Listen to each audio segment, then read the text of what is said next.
When is the announcement? No, I can see. As you know that we had our National Council today, our National Executive and National Council, to deliberate on the recent elections that were conducted.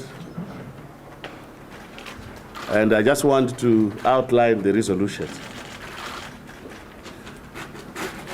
The National Council has resolved that the MDC totally rejects the 31 July elections on the basis of A, the process, and B, the absence of reforms. The voters' roll, voter registration, special vote,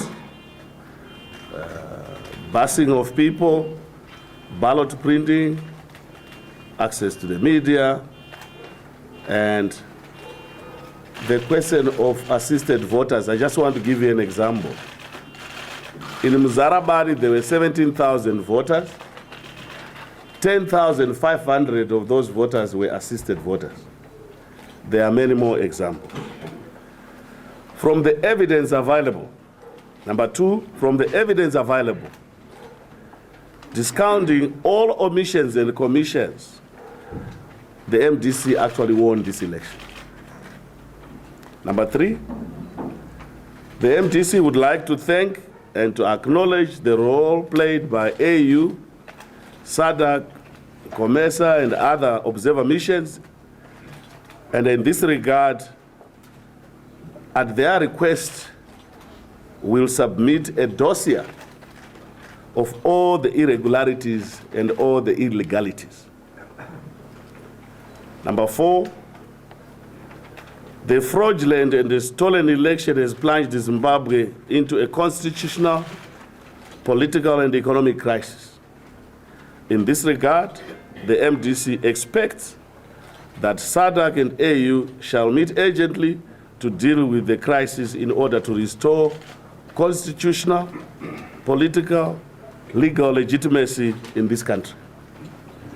Number five, the MDC calls for a forensic audit of the electoral process, in particular the voters' roll, the ballot papers, and the way they were printed, the special vote, voter displacement, voter registration certificates that were used during this exercise.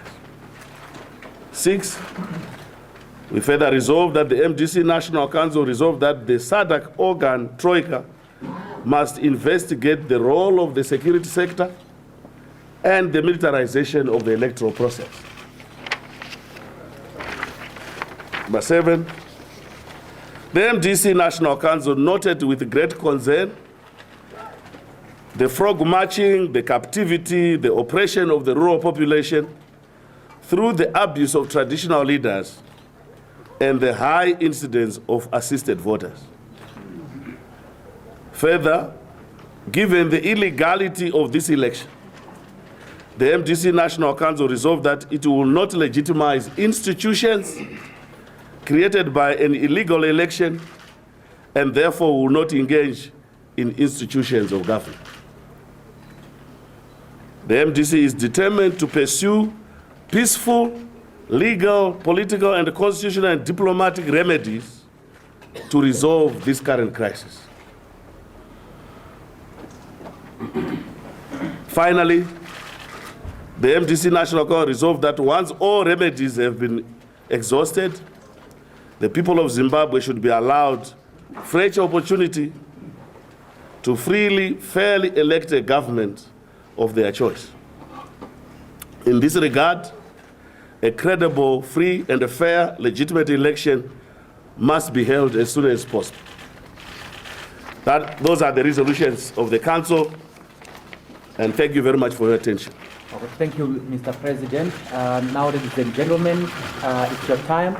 Please identify yourself and the media house you represent. Yes, Madam. Lydia Polgreen for the New York Times. Mr. President, will you be going to court to fight this? And given everything that's happened, Do you regret contesting these elections in the first place? Would it have been wiser to boycott?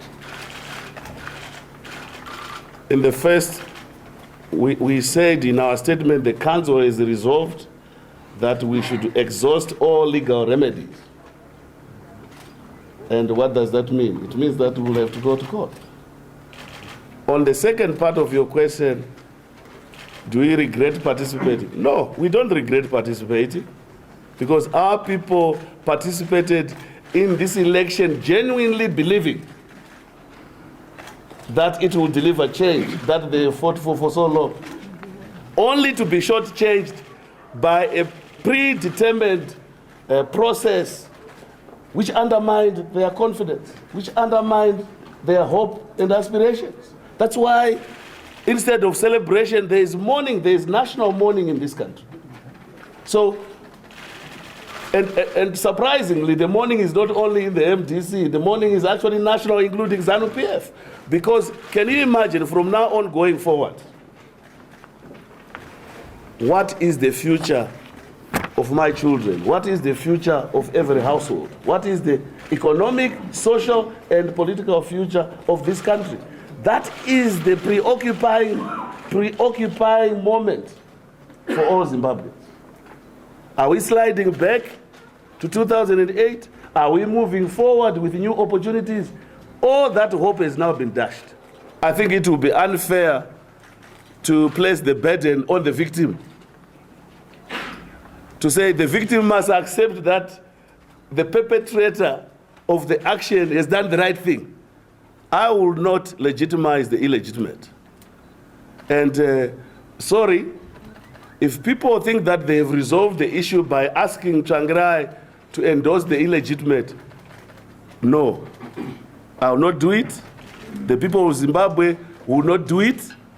And please, I think those who would like to wash their hands over this issue, they will do so. But Zimbabweans will have to contend with this situation on a daily basis. And I appreciate, as I have said, I respect the AU, I respect the SADC institutions. We hope that the curatorship that they've managed over the last 4 years, they will have to come back and say, where are we now with this stalemate? Thank you. And by the way, if I may just ask, just go back to the question of courts. Those courts, with all due respect, were appointed unconstitutionally. They were appointed prior to the election, some even 4 days prior to the election. Why would somebody appoint a court before the election? And we will go to those courts, but we know the extent how they have been compromised. Yes, sir. Do we assume then, from what you've said, that you won't be taking part in Parliament? Well, the parliamentary issue is still an issue we will consider at the appropriate time. But as I said, we are not cooperating in all governmental institutions appointed under this illegal election that is transpired. Yes, madam. Mr. Tsvangirai, Alex Crawford, Sky News. Yes. I wondered whether you were concerned about the two-thirds majority that Zanu-PF now has and the implications that might have on the Constitution. The two-thirds of what? Two-thirds. It doesn't make it legitimate. They can have even the full parliament. What will that cause? What difference will it make to the lives of Zimbabweans? They have used their power to subvert the will of the people. They can have the whole parliament. For all we would think is a resolution. Our concern when we joined the government of national unity 4 years ago was to resolve the people's plight. Now they want to go back and create the people's plight. This country was looking at the precipice, and our participation rescued this country. Schools had closed, hospitals had closed. We were using Zimbabwe dollar, which was worthless. There were no goods in the shops. Everyone was desperate. it was our motivation that if we participated in this process, we will rescue the people. And that's what we did. Instead of being rewarded for playing our national and patriotic role to save the people, this is what we get in return. We are not rejecting these results because the MDC has not won. We are rejecting these results because the election was fraudulent. And it is because they were fraudulent, we are not accepting them. We said if the rules of the game are played fairly, we don't want a situation where the referee throws the whistle away and joins the other team. That's what we are saying. Our people are the ones who have made this sacrifice. They are hurting, and we know it is our people who continue with this fight until a resolution is found. Yeah, but Yes, there's madam. been no spontaneous reaction to Why should there be? Our people are disciplined people. You don't solve people by creating violence. You create, in fact, we are at this stage because of the discipline of our people. If it was any other country, they would burn down the building. They've not chosen to do that because they know at the end of the day, we don't want any violent resolution of this crisis. Yes, madam. Tsvangirai, do you think in retrospect you were naive, believing that you were entering into a partnership with Zanu-PF when by your own allegations you say that these elections were stolen? Can you imagine?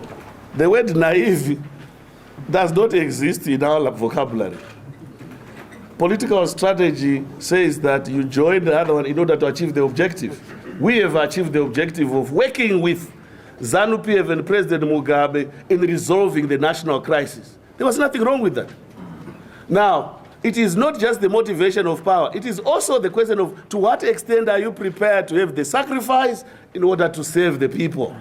That is the most critical thing. Are you saying then that you are now back to where you were in 2000? We are not back to anywhere. There is no movement. This has plunged us back into a crisis, so we have to solve it. Yes, sir. Yes, there's a feeling that you failed for the third time to win an election. Let me just say, my brother, I said we did not lose this election. My statement was very clear. We did not lose this election. What faith do you have in the AU and SADC to actually take a hard stance on this, to actually do something and to achieve something? And do you think Mr. Mugabe and Zanu-PF actually care about SADC and the AU? What is, if I were President Mugabe at this moment, what would be my next step? Defy the whole world, defy everyone, defy the people of Zimbabwe. Create constitutional and economic crisis for the country, plunge the country back to 2008. You think he's stupid? He knows that he needs these institutions for his legitimacy. AU, SADC. He may not need the European Union, but as far as he's concerned, he knows that he needs the SADC and AU. Now, and he needs the MDC. And we will tabulate a dossier illustrating exactly where the subversion took place.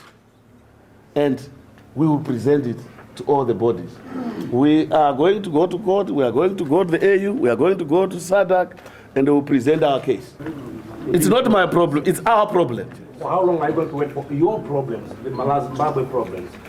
Well, you see, to be honest, I thought that this election was going to resolve this political crisis. It has not. If in fact, it has plunged the country back to where it was. So when the time comes, I hope that every Zimbabwean will realize that we have to resolve this crisis. Yeah. How long? I can't tell.